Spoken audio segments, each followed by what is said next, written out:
শ্ৰদ্ধাৰ নামধৰ্মী ৰাইজ, আমি সকলোৱে জানো যে দান কৰিলে পূৰ্ণ হয়, পূৰ্ণ হলে আত্মাই স্বৰ্গত ঠাই পায়, আৰু যেতিয়া আত্মাই স্বৰ্গত ঠাই পায় লগে লগে লগে লগে মুক্তি পায়।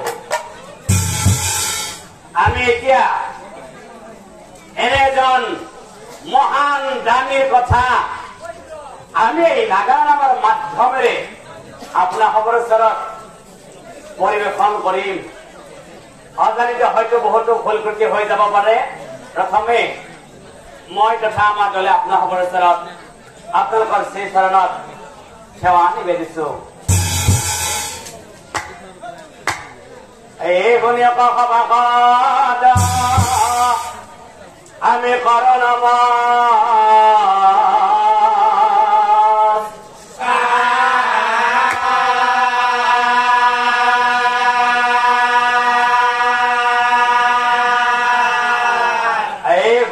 সভাসদ আমি কৰো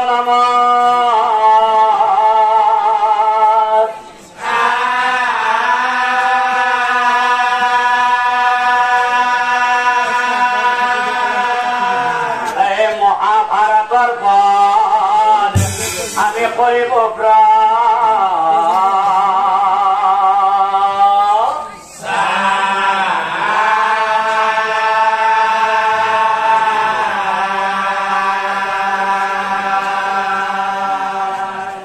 মহাভাৰতৰ পদ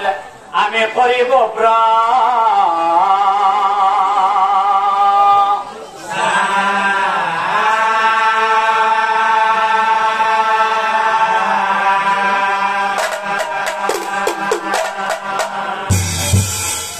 এতিয়া চাওক,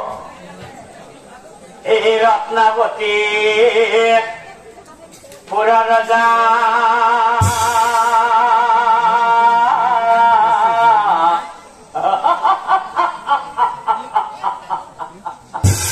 অময়ূৰ ধৰা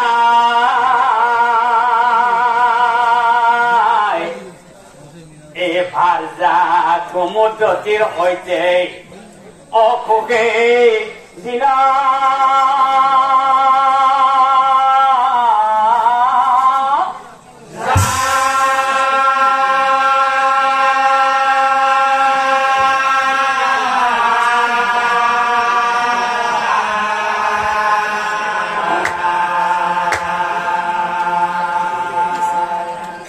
আৰু ভাৰ্যাৰ সংগে এই ৰসৰংগে ও থাকে নৰপতি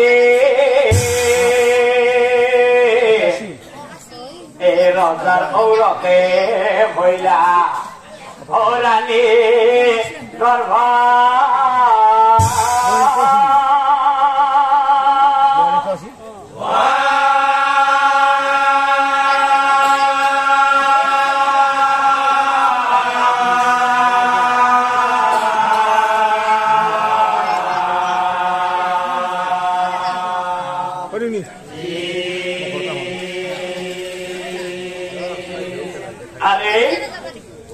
তাক দেখি নৰপতি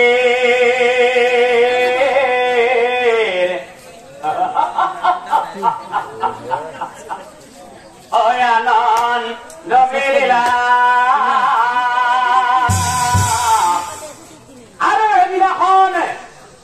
ৰজাই ৰাণীৰ ওচৰে যায় ও কহিবেলা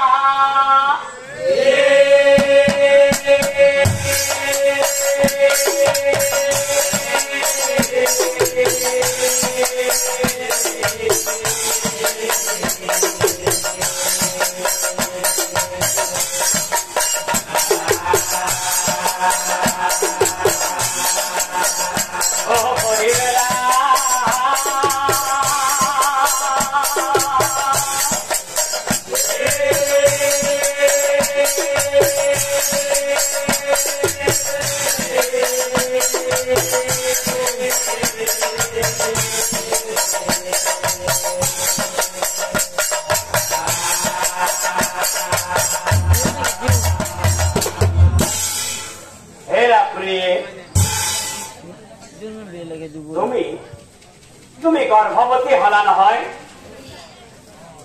সেইকাৰণে আজি মই তোমাক বহু কথাই কৈ যাম তুমি কেৱল মোৰ কথাবিলাক একান্ত মনে শুনি যাবা শুনা মৰমৰ প্ৰিয়ে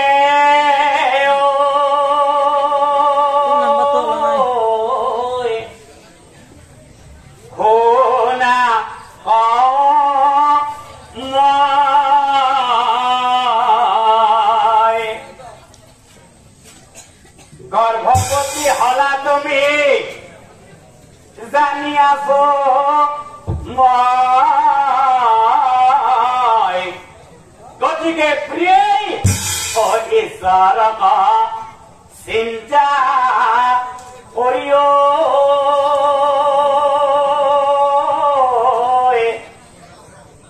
থাকিবা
যেতিয়া নাৰী গৰ্ভৱতী হয়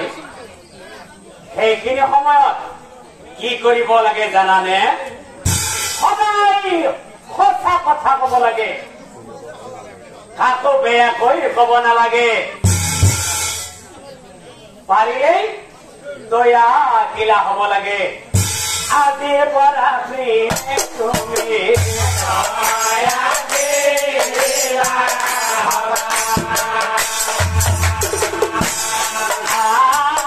মিছা কথাটো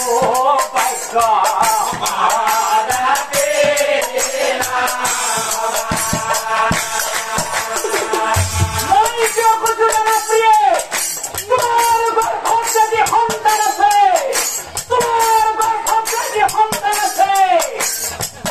তোমাৰ জন্য আৰো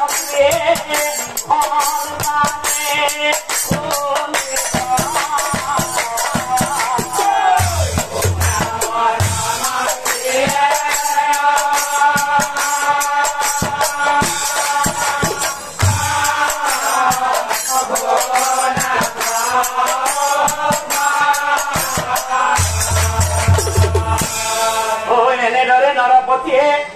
ভাজা পাব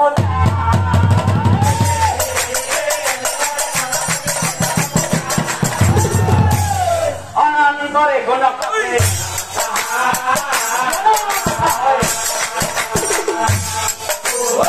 অনন্তৰে গুণ আৰু আনফালে ৰাণীৰ কি হল এই 10 মাস 10 দিন যেতে পূৰ্ণ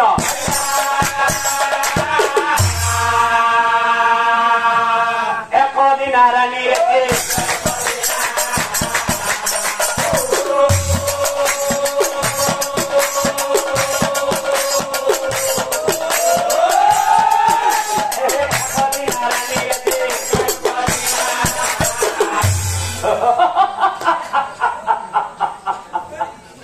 ৰানী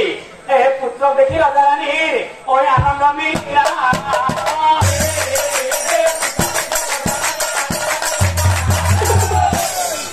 গনা খেতেন মাটি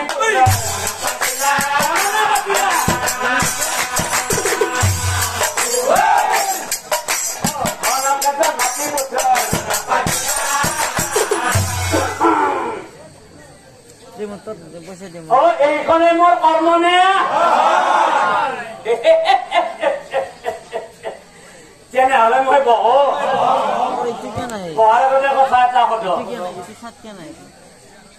চলিছে না এইটো এনে চলি কিন্তু টুপি মাৰি আছে আৰু এটা কথা কত ঠাইখন দিছা ঠাইখন দিছা নহয় লিখিবলৈ অলপ ফলি আৰু পেঞ্চিল যাও তাৰমানে দিছা শেষত আৰু এটা কথা কত মোৰ কাৰণে আছে নহয় তেনেহলে মই গণনা আৰম্ভ কৰো কৃষ্ণ কৃষ্ণ কৃষ্ণ কৃষ্ণ এ গণনা পাতিলা পৃথিৱী আৰে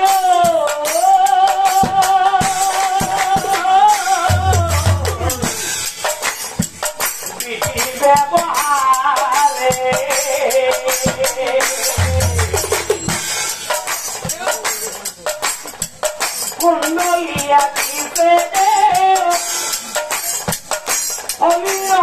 পৰে গণনা পাতিলা দেও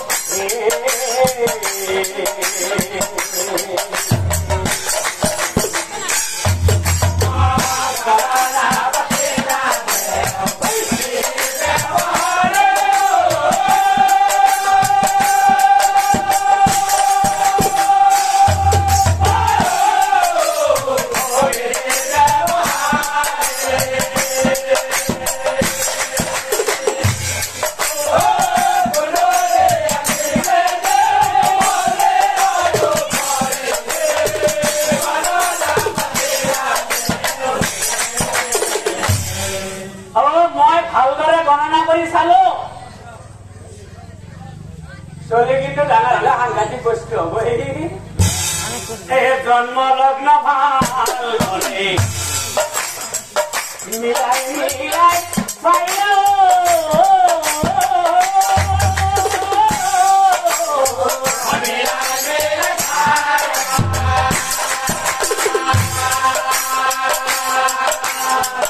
ৰাজাৰ পুত্ৰ নাম পাবে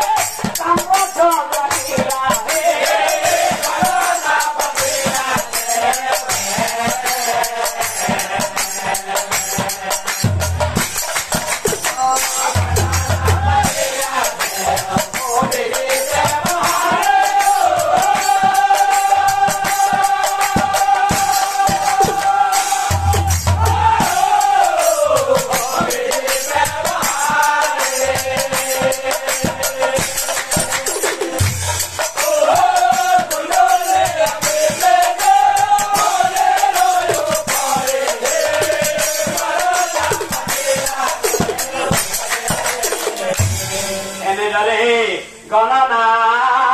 এই সমাপন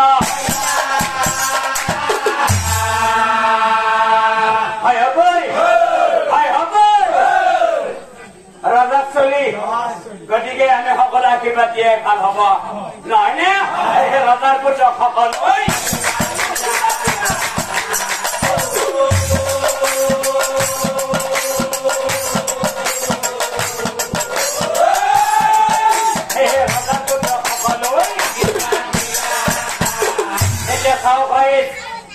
লাহে লাহে তাম্ৰত ভাজেই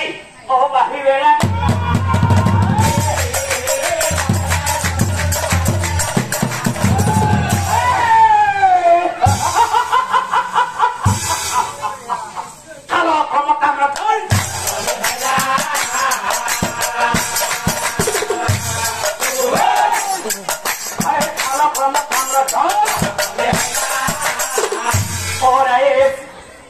এই খবৰ কথা আমি অলপ সময় থওঁ কৃষ্ণ অৰ্জুনৰ কথা কৃষ্ণ অৰ্জুনৰ কথা কৃষ্ণই অৰ্জুনৰ কথা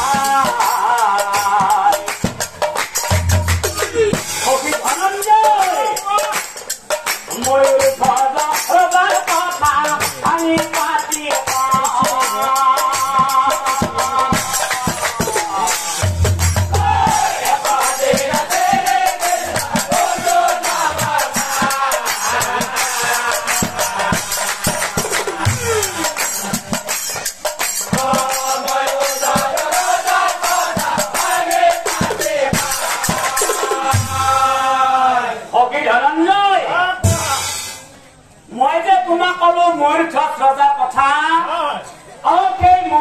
ৰজা কেনেকুৱা জানানে এই মহাভক্ত মহাভাগে মূৰ্খ জ্বলাই কিন্তু হকি ধনঞ্জয় সেই মূৰ্খ ৰজা এই সৰ্বৰ সমানে জানি জানি জানি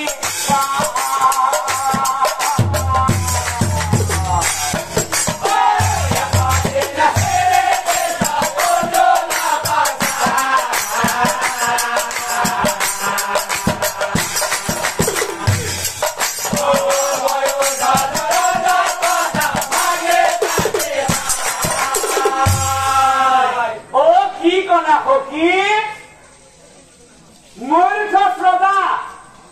কৰ্ণৰ সমানে জানি সখী অৰ্জুনে বোলে সখী বিশ্বাস নাযায় মূৰ্খ জানি বুলি মই কইটো শুনা নাই ৰবা সখী ধনঞ্জয় সঁচাকৈ যদি তুমি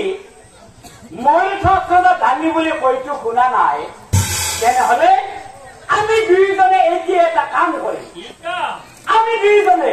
এতিয়া এই ব্ৰাহ্মণৰে ধৰিম আৰু মূৰ্খ শ্ৰদ্ধা জানি হয় নে নহয় আজি তোমাক প্ৰমাণ কৰি দেখুৱাই দিম আজি তোমাক প্ৰমাণ কৰি দেখুৱাই দিম কিন্তু সখী ধনঞ্জয় ৰজাৰ আগত যি কব লাগে ময়ে কৈ থাকিম তুমি কিন্তু মুখেৰে একো শব্দ উচ্চাৰণ নকৰিবা কাৰণ তোমাক লাগে মূৰ্খ শ্ৰদ্ধা জানি বাৰু হয়নে নহয় কৈ আহি বুলি দুইজনেই ব্ৰাহ্মণ বেশত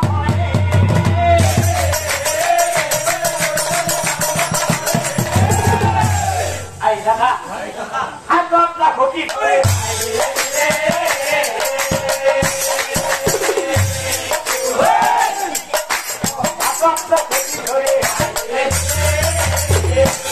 হাততে লাগি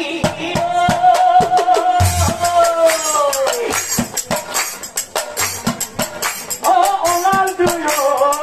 মাহি এটাই দুয়ো ৰজাৰ পুৰি এটাই দুয়ো ৰজাৰ পুৰি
ধনঞ্জয় এইখনে হৈছে ৰজাৰ পুৰী ৰজা বাৰু ঘৰত আছেনে নাই এতিয়াই মই মাতিম শীঘ্ৰ কৰি মহাৰাজ ঘৰত আছেনে ৰজাই শুনা নাই নেকি আৰু এবাৰ মাত লগাই চাওঁ মহাৰাজ ঘৰত আছেনে সখী ধনঞ্জয় ৰজাই যিহেতু ঘৰৰ ভিতৰ পৰা মাত লগাইছে তুমি চাই থাকা ৰজাই এতিয়াই ওলাই আহিব এই মাত শুনি মোৰ ঘৰত ওলাই আহি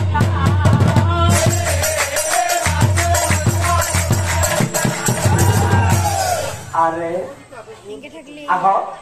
দুই বিপ্লব দেখি পাচ্ছে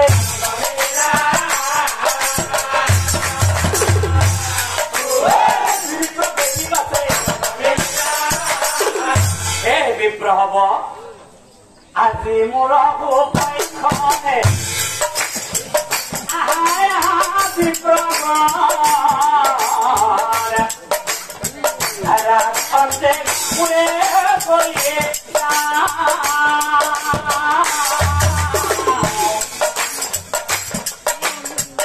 অভাজন ৰজা বুলি ঘৃণা নকৰিবা জানে পদ ধুলিলে ধুলিলা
বিপ্ৰ হব কথা এটা কঠো কিয়নো আহিলা দেও মোহৰা কিবা চিন্তা থকা যেন কিবা চিন্তা থকা যেন তেতিয়া দুই বিপ্ৰই ৰজাক চাই কৈছিল সগী ধনঞ্জয় ৰজাই যিহেতু আমি কিয় আহিছে সুধিছে এই সুযোগতেই ৰজাক বন্দী কৰি ল'ব লাগিব মনত আছে নহয় ৰজাৰ আগত যি ক'ব লাগে মই কৈ থাকিম তুমি কিন্তু মুখেৰে এটাও শব্দ উচ্চাৰণ নকৰিবা কাৰণ তোমাক লাগে মূৰ্খ ৰজা জানি বাৰু হয়নে নহয় মহাৰাজ আমি আচলতে ইয়ালৈ কিয় আহিছো জানেনে দুই বিপ্ৰই বোলে শুনা মহাৰাজ এই বিপদত পৰি আমি আহো তোমাৰ ঠাই বিপদত পৰি আমি আহো তোমাৰ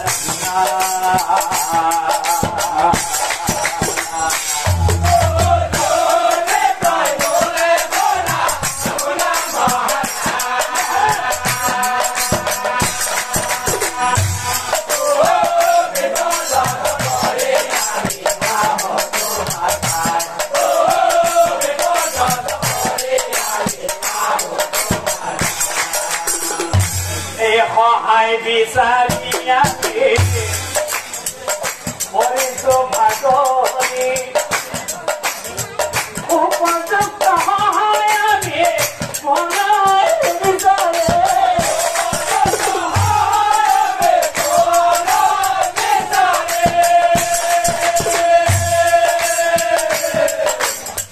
আহি আহে তোমাৰ ঘৰত সোমালো আনে সহায় লাগে আমাক বহি বহি বহি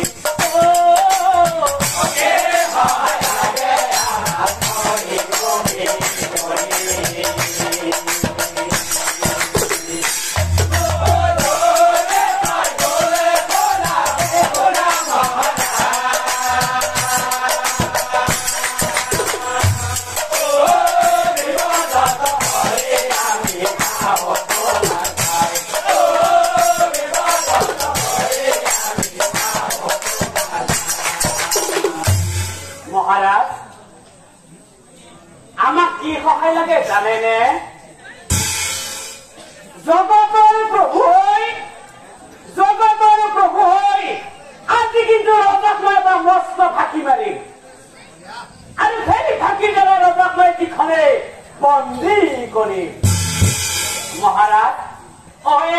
একমাত্র পুত্র সন্তান আছে মোর ঘরে ও এটাই মাত্র পুত্র সন্তান আছে মোর ঘরে ও মহারাজ এই অহাকালি বিয়া তার অহাকালি বিয়া তার এই ধুমধাম কৰি বিয়াৰ মই কৰো আয়ো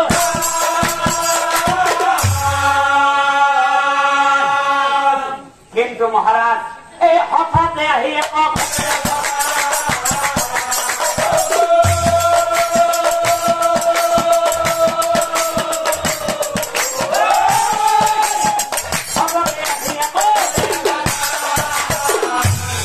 কি ঘটনা জানে মহাৰাজ আজি ৰাতিপুৱাই প্ৰকাণ্ড সিংহ এটা আহিবলৈ মোৰ ঘৰে আহি মোৰ একমাত্ৰ পুত্ৰক খাবলৈ বিচাৰে বুজাই বঢ়াই সিংহটোক মই ঘৰতে শান্ত কৰি থৈ আহিছো কিন্তু মহাৰাজ সিংহই দিয়া শব্দ শুনিহে মই বিপদত পৰিছো এতিয়া শুনকচোন সিংহত এবাৰ মোক কি স্বৰ্গ দি পঠালে ও ব্ৰাহ্মণ ৰূপী কৃষ্ণ বোলে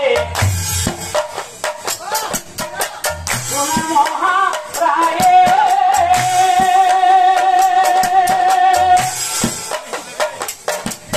সিংহই দিয়া স্বৰ্গ তোমাক পঢ়িব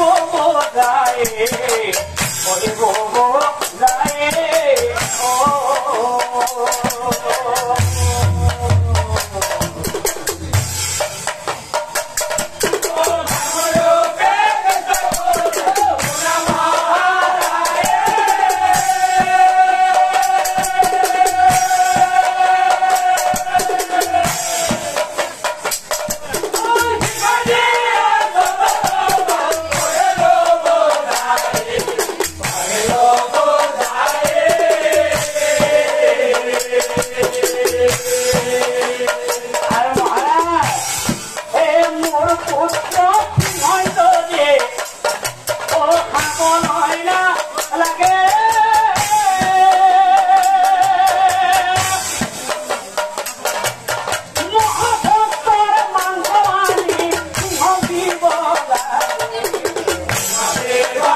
সেইকাৰণে আমি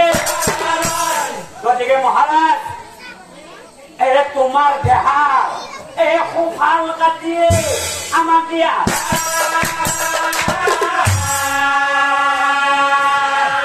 তেতিয়াহে মোৰ পুত্ৰ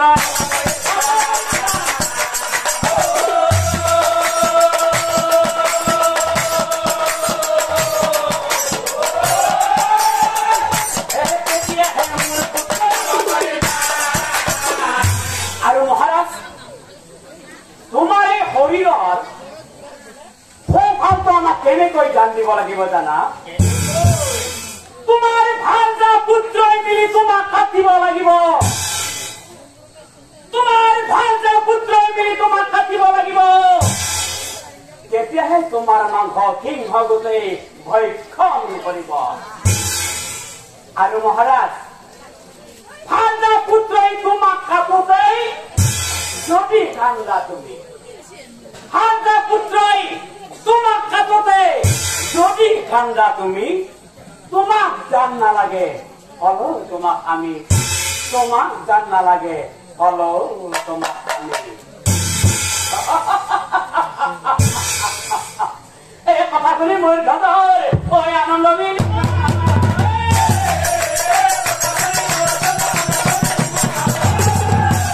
দুই বিপ্ৰ চাই আছে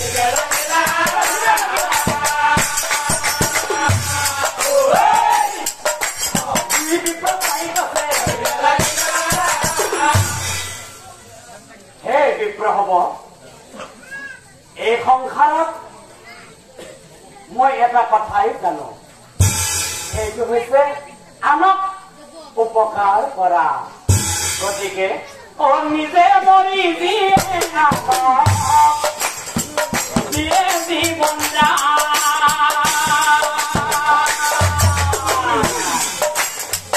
তাৰ সমান মহাপুণ্য নাই শ্ৰী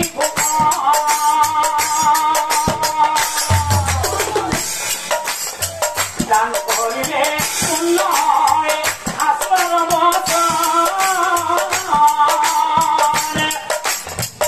মোৰ দেহাৰ লাগে মই মোৰ দেহাৰ লাগে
মই ৰজাই যেতিয়া নিজৰ শৰীৰৰ সৌভাগ্য দৈবিত্ৰক দান দিম বুলি কৈ আছিল, এই কথা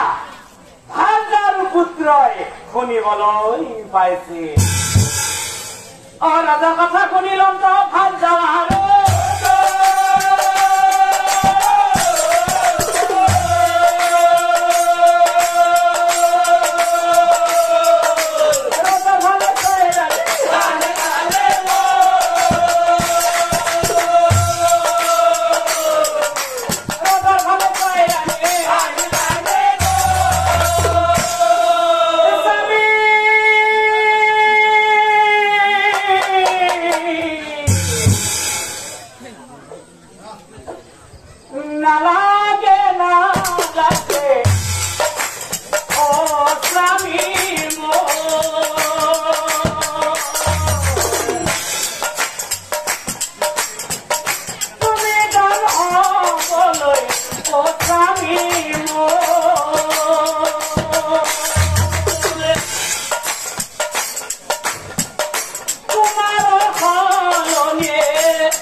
তুমি মৰি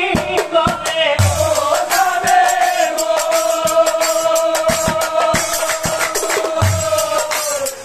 কেনে কথা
ব্ৰাহ্মণ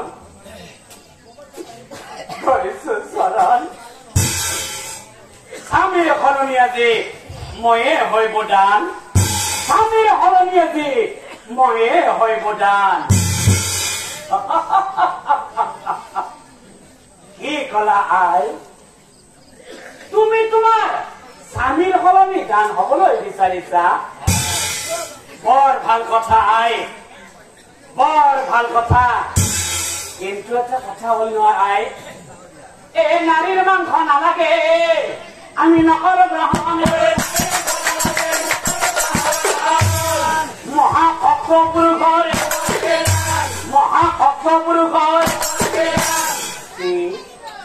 কথা কলি ৰাণীয়ে নিৰ পায়ে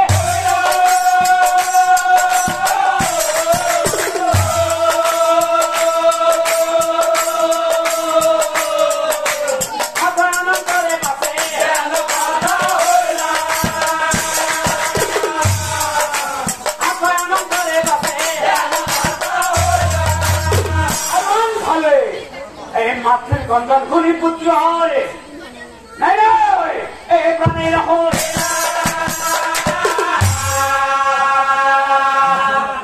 দুই বিপ্লব সাই মাত্রে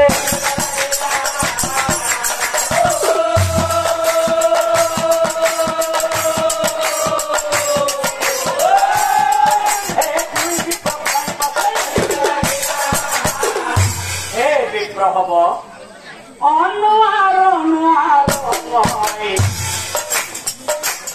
অরণতে ধরো জন্মদাতা পিতৃময় হাতি মনো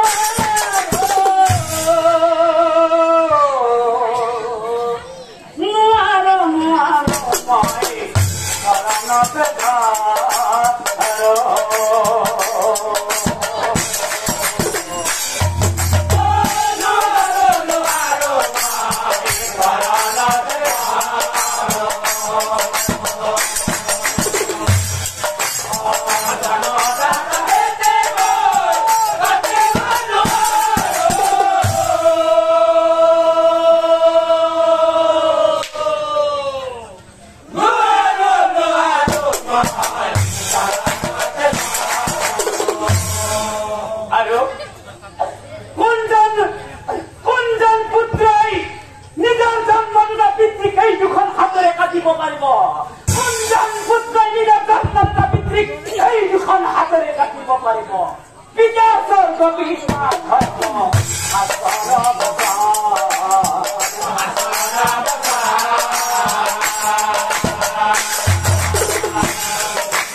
ব্রাহ্মণ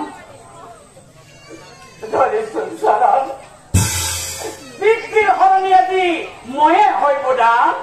পিতৃৰ সলনি আজি ময়ে হইব দান কি কলা বোপা?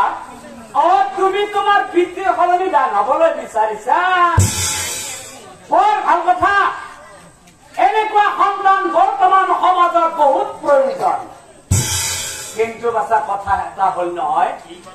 তুমিতো মহাভক্ত, কদাপি নহয়। তোমাক যেন নালাগে, তোমাক যেন নালাগে। কথা শুনি ভাই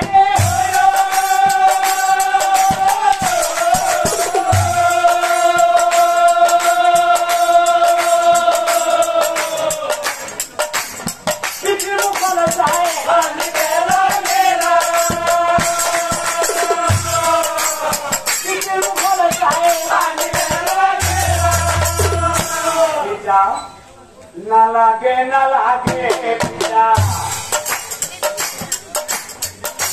তুমি হব না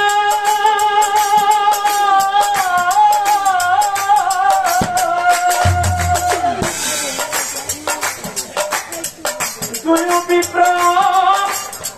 কথাই দিয়া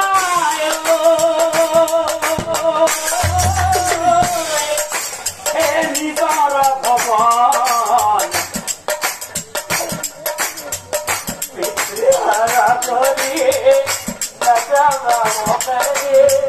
খুনা পিতা মোরা বসান, খুনা পিতা মোরা বসান।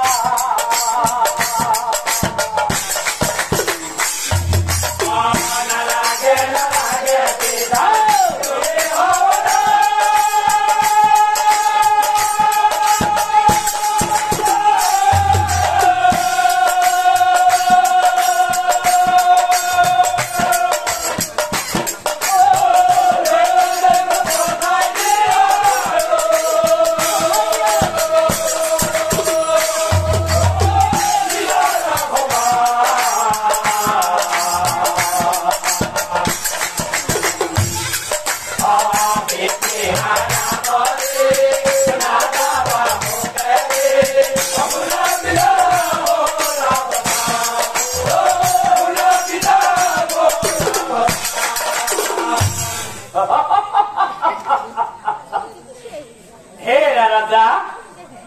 তোমার ভাঞ্জা পুত্র কেবল কান্দিয়েছে, কেবল কান্দিয়েছে। তোমার দান হবলৈ নিদিয়ে। এটা কাম কৰা ৰাজা, আমাৰো ৰখিবলৈ সময় নাই। গতিকে মহাৰাজ এই ভাঞ্জা পুত্ৰৰ হাতত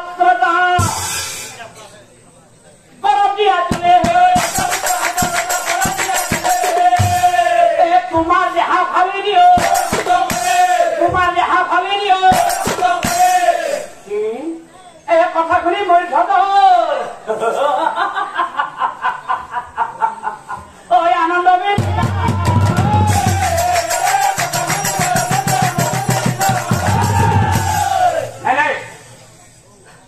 মই পৰম নকৰো, পৰম নকৰো।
কৈছিল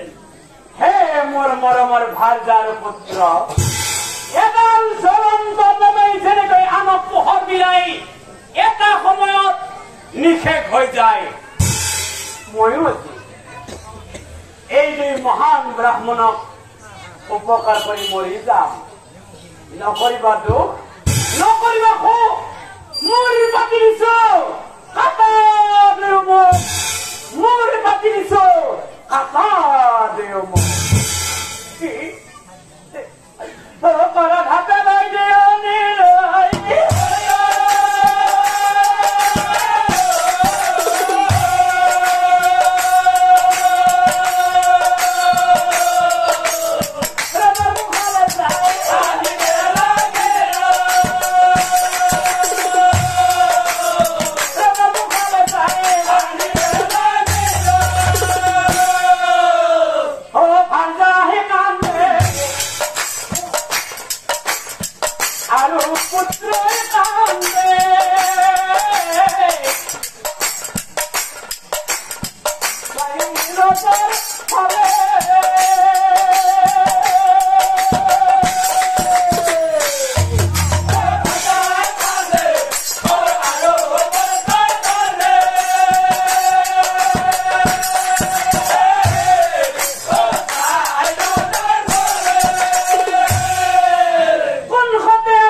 করছি জানেন আমার এই মনুষ্য শরীর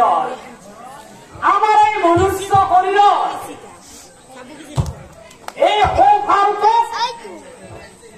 পুরুষ বলে কয় আর এই বাহুভাগ্য প্রকৃতি বলে কয়। সৌভাবে আছে মোর সৌ চকু আর বাহুভাবে আছে মোর বাহু চকু। এই সৌ চকু মোৰ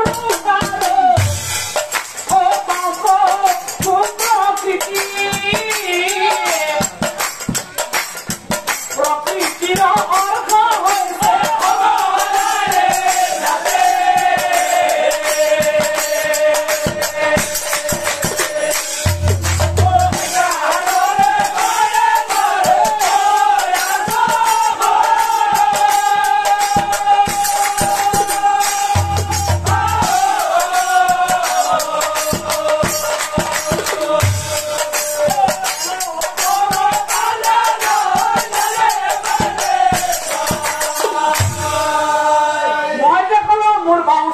কান্দি থাকা সত্ত্বেও মই কান্দা নাই বুলি মোর বাউ চকুৰ কান্দা মানে মোৰ ভাল যাই কান্দি আছে। মোৰ বাউ চকুৰ কান্দা মানে মোৰ ভাল যাই কান্দি আছে। ও বাউ চকুৰ কান্দা মানে ও প্ৰকৃতি কান্দিছে।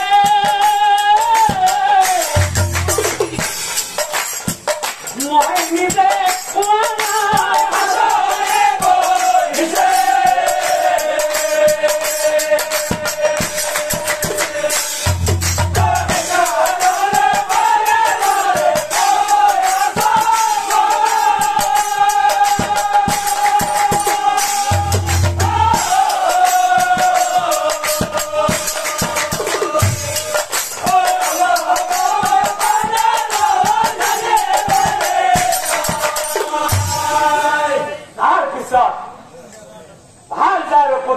কি করিলে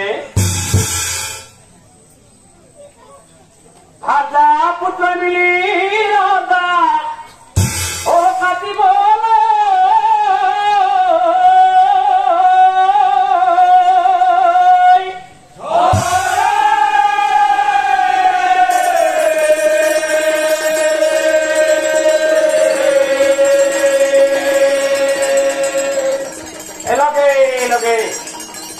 ব্রাহ্মণ দেখ এই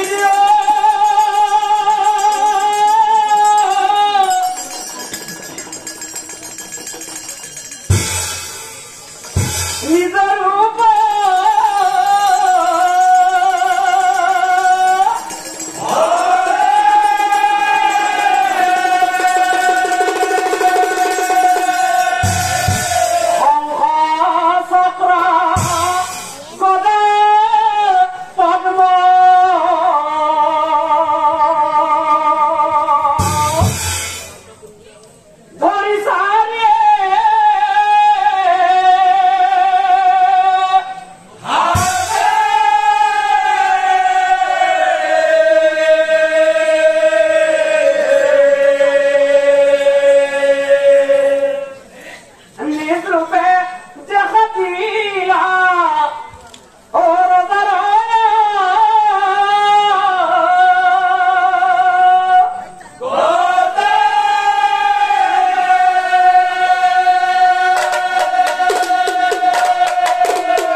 তুমি কিমান জানি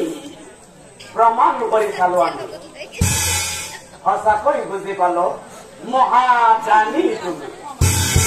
আজিৰ পৰাই তোমাক মহাভক্ত জানি বুলি এই জগতেই জানিব। তোমাৰ ভক্তিৰ পুষ্পাঞ্জলি সদায় মোৰে হৃদয়ত থাকিব। তোমাৰ ভক্তিৰ পুষ্পাঞ্জলি সদায় মোৰে হৃদয়ত থাকিব। এ প্ৰভুৰ বাবে পৰি নাযায় হে প্ৰণাম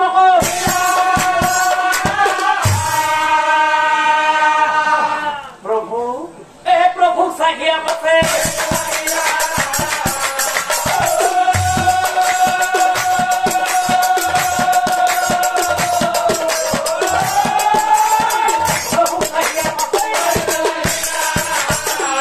হে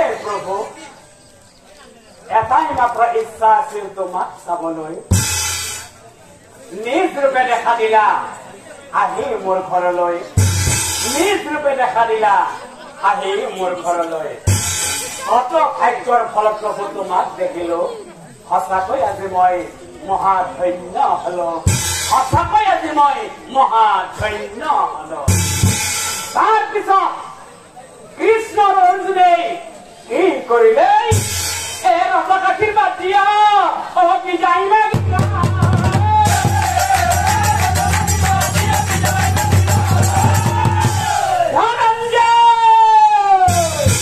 অৰ্জুন খাই কৃষ্ণ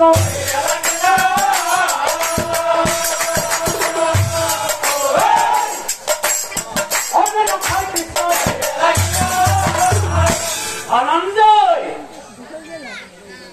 এতিয়া বুজি পালা নহয় মই শাস্ত্ৰত দানী হয় নে নহয় আজি তোমাক প্ৰমাণ কৰি দেখুৱালো মই আজি তোমাক প্ৰমাণ কৰি দেখুৱালো মই পৰম শ্ৰদ্ধাৰ নাম ধৰ্মীৰাই আমি অভাৱনেই পৰিৱেশন কৰা এই নামটিৰ পৰা আমি এটা কথাই বুজি পালো যে দান কৰিলে পুণ্য হয় পুণ্য হলে আত্মাই স্বৰ্গত ঠাই পায় আৰু যেতিয়া আত্মাই স্বৰ্গত ঠাই পায় লগে লগে মুক্তি পায়।